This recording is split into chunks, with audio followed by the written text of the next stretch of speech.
ఒకళ్ళ కొరకు మన వ్యక్తిత్వాన్ని ఎప్పుడూ మార్చుకోవద్దు. కష్టం వచ్చినా నష్టం వచ్చినా మనకంటూ ఓ క్యారెక్టర్ ఉంటుంది కదా, దాన్ని నిలబెట్టుకోవాలి.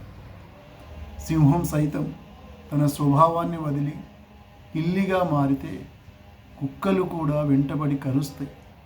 నువ్వు కూడా అంతే. నీ విలువల్ని వదిలేసిన నాడు నీ చుట్టుపక్కలున్న వాళ్ళు నిన్ను అలా వెంబడించే పరిస్థితి ఉంటుంది. నిప్పుకి సుత్తికి అవినాభావ సంబంధం ఉంటుంది. నిప్పుకి సుత్తికి భయపడితే ఇనుము ఏనాటికి కత్తి కాజాలదు. మన చుట్టూ నిప్పులా కాల్చేవాళ్ళు ఉంటారు, సుత్తిలా గాయపరిచే వాళ్ళు ఉంటారు. అయినప్పటికీ వారిని అధిగమించి ముందుకెళ్ళినప్పుడే మనం విజయం సాధించగలం. మనకంటూ ఒక వ్యక్తిత్వాన్ని నిర్మించుకోగలం.